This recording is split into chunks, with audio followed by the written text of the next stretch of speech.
Olá, tudo bem? Seja muito bem-vindo a mais um Reflexões e Podcast. Assunto de hoje, Henri Borel, o que pais da escola e sociedade precisam aprender com esse caso. Você deve estar ouvindo aqui, realmente é um assunto que voltou aí à pauta do jornalismo. Você sabe que quando esse assunto veio à tona a primeira vez, inclusive resultou na Lei Henri Borel, que protege milhares de crianças. Mas atualmente esse caso voltou a julgamento. E o que será que a gente ainda precisa aprender com isso, hein? Você está ouvindo Reflexões e Podcast, um espaço para olhar muito além da manchete e pensar sobre o que o direito revela a respeito da vida real. E aqui a proposta não é transformar notícia em espetáculo, não. É fazer uma análise com responsabilidade, com humanidade e com muito cuidado. E hoje eu quero falar desse caso específico. Um caso extremamente doloroso, porque envolve a morte de uma criança de apenas 4 anos de idade. E quando uma criança morre em circunstâncias violentas ou suspeitas, a sociedade inteira é chamada sim a refletir. Eu não estou aqui para substituir o papel dos jurados, não estou aqui também para fazer uma condenação pública. O julgamento existe justamente para que a acusação e a defesa apresentem suas provas, seus argumentos e para que o conselho de sentença também decida. Mas como advogado e jornalista, eu acredito que esse momento, que esse caso específico permite uma reflexão muito importante, principalmente porque eu trabalho bastante também com crianças, com acordos de guarda, com direito de família, e eu não poderia me eximir da responsabilidade de tratar esse assunto aqui com a seriedade que esse assunto merece. Antes de uma criança chegar ao tribunal como vítima, quantos sinais podem ser ignorados? E mais, o que a morte de uma criança nos ensina sobre guarda, convivência, redes de apoio, escuta e também proteção. O que aconteceu nesse caso? O menino Henri Borel tinha apenas 4 anos de idade quando faleceu em março de 2021. Lá no Rio de Janeiro. O caso ganhou enorme repercussão nacional porque, segundo a acusação, Henri teria sido agredido pelo padrasto Jairo Souza Santos Júnior, conhecido como Dr. Jairinho, e a mãe do menino, Monique Medeiros, é acusada de omissão. Os dois, é claro, negam as acusações e respondem perante o tribunal do júri. Segundo uma notícia muito recente, publicada na Agência Brasil, a acusação sustenta que Henri, a criança, morreu após agressões atribuídas ao padrasto e que a mãe teria se omitido e que isso contribuiu para a morte da criança. É importante dizer isso com muita responsabilidade, que o processo, inclusive, está em julgamento. Então, quando eu falo aqui, eu não estou afirmando culpa como se eu fosse a jurada ou a juíza do caso. Eu estou apenas explicando a acusação, a fase processual e a reflexão que esse caso provoca. E esse caso chocou a sociedade de diversas formas. Por quê? Porque além da idade da criança, o caso ainda trouxe à tona aí uma discussão muito sensível, a violência contra a criança dentro do ambiente familiar, que nós sabemos que é uma realidade. E esse é um ponto que incomoda profundamente, porque a casa deveria sim ser o lugar de proteção de crianças, de mulheres, de adultos, de todos. Portanto, a família deveria ser o primeiro ambiente de segurança, mas infelizmente nem sempre funciona assim. Às vezes o risco não está na rua, às vezes o risco está realmente dentro de casa. E está também na omissão, está na naturalização dos sinais que muitas vezes são visíveis. Está na ideia aqui de que a criança faz drama, inventa, tem birra, não quer obedecer, ou está manipulando os adultos. E isso precisa sim ser tratado com seriedade. E a repercussão desse caso foi tão grande que deu origem à chamada Lei Henri Borel, Lei número 14.344 de 2022. Essa lei, inclusive, foi criada para fortalecer a proteção de crianças, de adolescentes, que são vítimas de violência doméstica e familiar. Em outras palavras, esse caso aqui revelou uma falha tão grave na proteção infantil que o Brasil precisou transformar essa dor em uma resposta legislativa. Essa lei trouxe mecanismos parecidos com a lógica da Lei Maria da Penha, mas dessa vez voltados para crianças e adolescentes. Então, ela prevê, por exemplo, medidas protetivas de urgência, possibilidade de afastamento aqui do agressor, proteção da vítima e da família, uma comunicação obrigatória de suspeitas e maior rigor em casos de violência contra menores.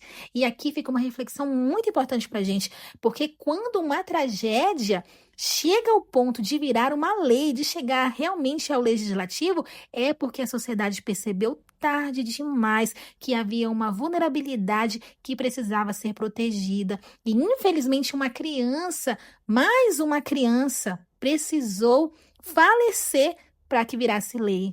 Como está esse caso hoje? Em junho de 2026, o caso chegou ao Tribunal do Júri. Isso significa que não estamos mais falando daquela fase inicial de investigação. O processo realmente avançou e até o momento em que jurados ouvem provas, testemunhas, interrogatórios, acusação agora fala, defesa também, e todos agora passam por esse momento justamente para decidir se haverá condenação ou absolvição.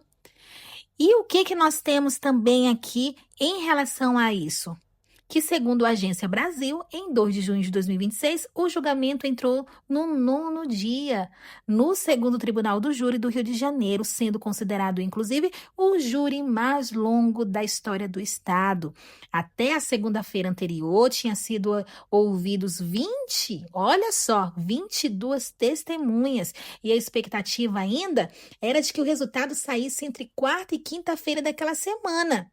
Ou seja, esse detalhe aqui é muito importante para quem acompanha casos assim, porque esse processo não é só uma manchete. Ele envolve provas, contraditório, defesa. Que reflexões esse caso deixa para famílias, escola, igreja, comunidade e para todos os adultos que convivem com essas crianças? A primeira reflexão aqui é muito simples e também muito profunda. Por quê? Porque a criança ela não se protege sozinha, especialmente uma criança pequena. Uma criança de 4 anos nem sempre vai conseguir dizer assim, de forma clara para os pais ou para as pessoas que convivem ao redor dela: eu estou sofrendo violência, eu tenho medo dessa pessoa, aconteceu algo comigo, eu preciso de ajuda.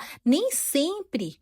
E eu poderia dizer, inclusive, que na maioria das vezes ela não se dá conta do que está acontecendo com ela. Às vezes a criança fala de outro jeito, como pelo comportamento, choro, silêncio, recusa de ir para determinado lugar, mudança no sono, no apetite, uma agressividade repentina, regressão, fazer xixi na cama de novo. Essa aqui é uma clássica, gente. Quando se agarra que é um adulto, não quer mais soltar. Quando ela passa a ter medo de alguém. E aí o problema é que muitas vezes os adultos não escutam essa linguagem. O que eles entendem? É birra, é fase, é mãe, alienação. Não é? Isso é alienação, é a mãe que está fazendo isso, é o pai que está fazendo isso. Chamam aí de disputa, chamam de exagero, inclusive. E aqui mora um grande perigo. Porque, gente, quando uma criança muda, os adultos, as pessoas que acompanham essa criança, precisam perceber o que será que essa criança está tentando comunicar. Esse caso abre aqui uma reflexão importante sobre crianças em famílias que são reorganizadas. É total direito dos pais, se eles entenderem ali na condição de adultos que precisam se divorciar, é total direito, é direito, está na lei. Mas a gente tem que ter cuidado aqui, porque o problema não é o divórcio, não é a separação, não é a mãe ou o pai reconstruírem a vida afetiva, é direito deles, inclusive. Como advogada de família, é importante dizer que a separação, em vários casos que eu observei, é realmente necessária. E às vezes ainda é o melhor para a criança diante de uma família ali, de pais que só vivem brigando, o pai que humilha a mãe que humilha o pai, depois de muito sofrimento, muitas vezes a criança presencia violência. Então, quando chega o divórcio, realmente não tinha mais o que fazer. Mas filhos de pais separados podem viver uma realidade mais complexa. 2 casas, novas rotinas, novos companheiros, novas figuras de autoridade que entram. Tem, inclusive, predadores que ficam de olho quando observam ali aquela mãezinha que tem a criança, sabe? Então, tem irmãos também. Então, assim, a criança, ela está exposta ali a novos ambientes, novas regras, e nesse cenário, a criança precisa ser ainda mais observada. E aqui cabe a responsabilização também dos pais, porque a criança não é mensageira, ela não é uma prova, não é moeda de troca, não pode ser utilizada também como instrumento de vingança. Ela não é alguém que precisa escolher um lado. Ela também não tem que aprender que para agradar um adulto precisa esconder o que sente do outro. Não, isso adoece a criança. E é aqui que entra a importância de uma boa rede de apoio. E quem que funciona como rede de apoio e rede de proteção? É a escola, a família, a igreja, os vizinhos, a comunidade. Se a gente for olhar ali, inclusive, dentro do Estatuto da Criança e do Adolescente, existe uma responsabilidade que ela não é só dos pais. A gente acha assim, só o seu filho é problema só seu, a sua filha é problema realmente é só do pai, é um problema só da mãe. Não é, gente. Na verdade, dentro do Estatuto da Criança e do Adolescente, toda a sociedade é responsável sim pelas crianças. Todos somos responsáveis pelas crianças. Quando a gente fala em rede de apoio, muitas pessoas pensam só em quem ajuda a buscar na escola, quem fica com a criança, para os pais trabalharem, quem socorre aqui em uma situação de emergência, mas a rede de apoio realmente ela vai além disso. A escola faz parte, os professores fazem parte dessa rede, a babá, os avós, os tios, a igreja, os vizinhos, os profissionais de saúde também. E por que que isso é tão importante? Porque muitas vezes a criança ainda não conta tudo para o pai, para a mãe. Às vezes ela consegue ali ter confiança, por algum motivo, ela confia bastante na professora. E olha só a importância de ter um diálogo aberto também com os alunos. Às vezes essa criança, inclusive, demonstra medo na escola. Ela desenha algo ali diferente. Os pais podem não perceber, mas a professora acaba percebendo. A babá, os cuidadores, o avô, a avó podem perceber. Às vezes a criança fala aqui uma frase pequena, aparentemente solta, mas que muitas vezes acende um alerta e os adultos precisam ficar atentos a isso. Por quê? Porque existe uma diferença muito grande entre proteger uma criança e escolher não protegê-la. O direito, inclusive, chega depois, viu? Chega depois, porque foi depois que aconteceu realmente ali que o caso Henry veio à tona, foi que finalmente pensaram, agora sim, a gente vai realmente ter que responsabilizar esse tipo de situação, esse tipo de pessoa que comete esse tipo de crime contra as crianças. Mas quando ele chega ali ao tribunal do júri, como esse caso chegou, o direito penal já está chegando depois da tragédia. E ainda bem que outras crianças vão poder usufruir dessa lei, mas infelizmente a gente está falando aqui de uma criança que ela não teve chance diante de uma situação assim. O processo penal vai discutir o que agora? A autoria, a responsabilidade, a omissão, de quem que foi a culpa, a prova, testemunhas, vamos ver laudos, versões, teses de acusação e defesa. Isso não traz a criança de volta, a gente sabe disso. É por isso que é tão importante que nós pensemos sim no futuro das nossas crianças, como elas estão sendo tratadas, as crianças que nos cercam. Será que elas realmente estão se sentindo seguras nesse ambiente? Tem alguma coisa que eu não estou percebendo? E aí, é claro, eu preciso falar também de guarda e convivência. Quando os pais ali se separam, muita gente pensa que a guarda e a convivência são apenas questões práticas. Quem que vai buscar? Quem que leva? Qual fim de semana de quem? Quem ficou? Quem que vai ficar no Natal? Quem passa o Dia dos Pais? Quem passa as férias? Mas a guarda e a convivência são muito mais do que uma agenda. A guarda e a convivência então, são também ferramentas de proteção em relação às crianças, porque a gente consegue estabelecer ali de quem que vai ser a guarda, e hoje a gente sabe que a regra, inclusive, é a guarda compartilhada. Em situações excepcionais, a gente vai ter ali a guarda unilateral, mas a regra é que realmente o pai e a mãe dividam essa responsabilidade. Estabelecendo a guarda, a gente também pode falar de convivência. Como que vai ser a convivência?